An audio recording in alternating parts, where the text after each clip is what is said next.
often, even when for the first time in my life I heard the hypnotherapy, it brought up the images and that hypnosis shows we used to see on TVs or on stages. So can you help us understand once again what are the real therapeutic application of hypnotherapy out there? The TV shows are helpful in some ways and they're unhelpful in others, right? Because, it kind of it's helpful because it raises awareness of hypnosis and Yeah. but it creates an unrealistic expectation. And in some people, might even cause some fear, right? Oh, it looks like mind control. It looks Yeah. like somebody's controlling someone else's mind. Well, that is completely false, right? So hypnosis, whether it's doing it on the stage for entertainment or you do it in a clinic for therapy, is all about a collaborative process, right? That the two people are working together to achieve an outcome. And, so as a therapist, I work with clients to help them access mental state which is helpful to resolve their problems, using the power of their imagination, using the power of focused attention, and allowing them to separate and focus internally for a period of time to kind of there's a part of the brain called, some schools of thought, there's a part of the brain called the critical faculty, which is this part of the brain where if I gave you a piece of information, you would assess that piece of information and either accept it or reject it, right? You either say, yes, I agree with that, or I don't agree with it. And so within hypnosis, there's a belief that we are able to relax that critical faculty to the point that someone will accept an idea that previously they would have just rejected, right? Mhm. So to refer back to the stage hypnotherapists who, might stick someone's hand to a table or stick their feet to the floor. Previously, if someone had said your hand is stuck to the table, they said, well, no, it's not. I can just lift my hand, right? But within hypnosis, that suggestion is accepted to the point that the person believes their reality becomes my hand is stuck to the table. And they're now unable, they can't take their hand off the table because they believe that to be true, right? It becomes part of their belief system. So within hypnotherapy, that's what we're doing really. We're offering suggestions to someone that their gut can work efficiently, effectively, and it's relaxed, discomfort just fades away, and so on and so on. And their unconscious mind accepts that because the critical faculty isn't getting in the way and saying, well, no, that's not true, right? Yep. So, in terms of how the process works, and to go back to the symptoms about, pain. So, if we're offering a suggestion that the gut is calm, it's relaxed, feels comfortable, all of those things, they're accepting that, and that becomes their reality, right? We often talk about, or I talk about reality tunnels, right? Mhm. So, we all exist within a reality tunnel. We construct a reality in our mind. We receive information and we construct a reality based on that. And, so people suffering with IBS live within an IBS reality tunnel, that their pain is uncomfortable and so on and so on. But it's helping them for a moment in hypnosis step out of that into a different reality tunnel and get them to experience what it would be like if their gut was calm, if their gut felt comfortable. And the power of hypnosis, it is what we call experiential. Right? People aren't just cognitively thinking about this, they're actually experiencing it. Right? So they're experiencing what it is like, right? In many cases, if Mhm. their gut was calm and relaxed and felt comfortable. And that's transforming because suddenly they have an awareness of that, right? It becomes their new reality. Well, if I can experience this in hypnosis, and this is my reality now, or I can have this thought that, I can go somewhere and do whatever I want. And I can imagine myself doing that. That becomes their reality. And it becomes liberating, right? I work with people, to give you an idea, one lady I worked with hadn't eaten gluten for many, many years, right? And using hypnosis, she wondered what it would be like if she ate gluten again, like, and she started to imagine herself eating bread of many types, croissants, all these things, right? And then, when she came back, what was different last week? She said, "Oh, I started eating all these foods that I haven't eaten for years, and I found it amazing." And it shifted. It kind of, threw her belief system upside down, because it suddenly said, "Well, but I used to believe this, but I don't believe that now," right?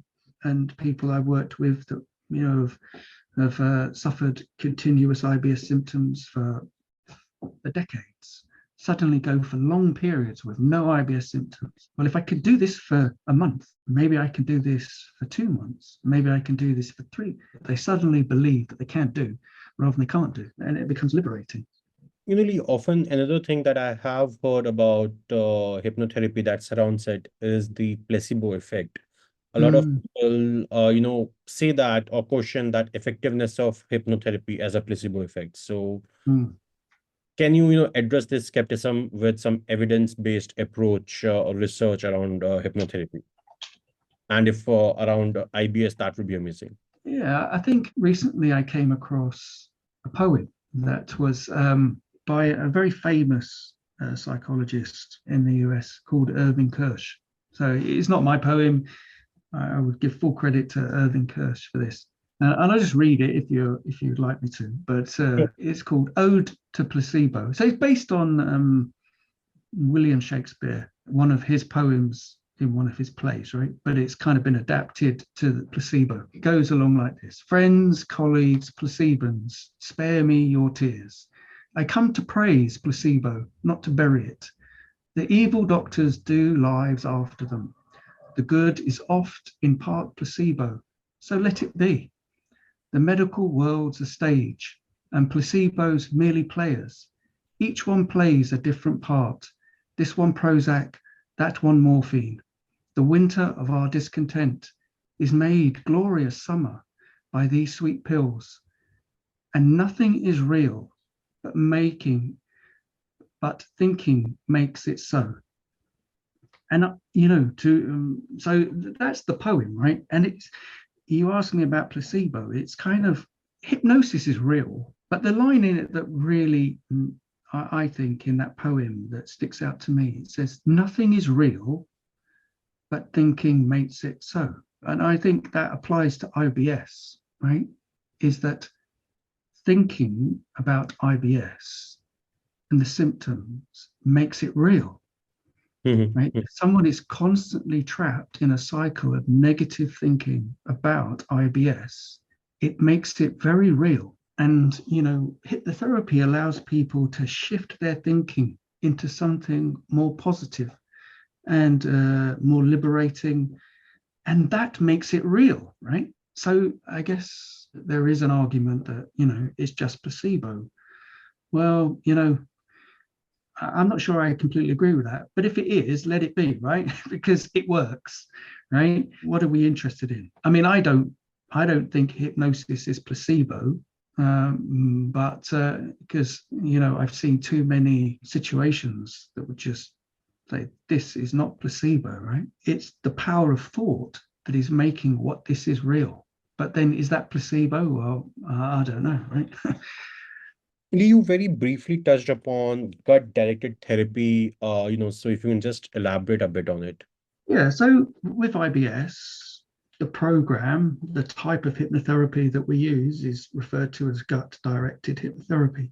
And kind of there's been, lots of research done pretty much going way back to the 1980s. I think the first piece of research I've come across is from 1985, that studied, came out of the University of Manchester. And, it's gut-directed because we focus the whole program on gut function and restoring gut function to kind of normal processes. So, there's varying kind of research. Some research has been based on 12 session program. Some research has been based on 6 sessions and so on, right? So it kind of, but they all tend to show the same level of outcomes. And it doesn't matter whether or not it's there's been research show that online gut directed hypnotherapy. So, using like Zoom or Skype or whatever, platform you want to use, Mhm. is as effective as face to face, right? And in some ways, that's really good because travel for a lot of people with IBS is anxiety inducing, right? So being able to do gut directed hypnotherapy online with a therapist is a major plus. For me personally, I follow a 7-session program. The frequency of each session is every 2 weeks, and based on a protocol that came out of the United States, and the research from that protocol showed that 80% of people that went through that saw an improvement in their IBS symptoms for months and years to go, right? So, yeah. So, but it's all gut-directed hypnotherapy is all focused on restoring the gut so that it works efficiently and effectively, so that food is digested normally, it passes through the alimentary canal at the right speed. The gut feels comfortable, there's no pain, and so on and so on. But all of the language, all of the imagery, all of the metaphors are all based around gut function. And that's why it's called gut-directed hypnotherapy, using the power of thought, right? So to go back to the ode to placebo, thinking makes it so, right? If Yeah. you're thinking that the gut is working effectively and efficiently, it makes it so, right? Yeah. So it's in terms of a process. I suppose it's a bit subjective what you call fast, right? But I say it's a fast process. Within 7 sessions, it's normal gut function can be restored, right? I just worked with someone who suffered with IBS for I think around 20 years, right? 20 years, right? Had suffered with IBS. Within 3 sessions, all IBS symptoms have disappeared, right? And we're carrying on with the program, right? Don't get me wrong. It's not like it stopped after 3. We'll carry on until session 7. But she has now found within 3 sessions all her IBS symptoms. Now, this is a person that suffered it for over 20 years, right? Within 6 weeks. Wow. Because thinking makes it so. So, Lee, the final question I'm going to ask you is, how can I find the right hypnotherapist out there, and what are the qualities should I be looking at when I'm, identifying the hypnotherapist for my own problems that I would like to discuss with him or her? I think it's a really good question. So, in the UK, and I'm sure in other countries too, there are registers of fully qualified hypnotherapists. So in the United Kingdom, we have the National Council of Hypnotherapy. In other countries, they'll have something equivalent. And I always think those are good places to go to, where we're regulated and we all sign up to a code of ethics.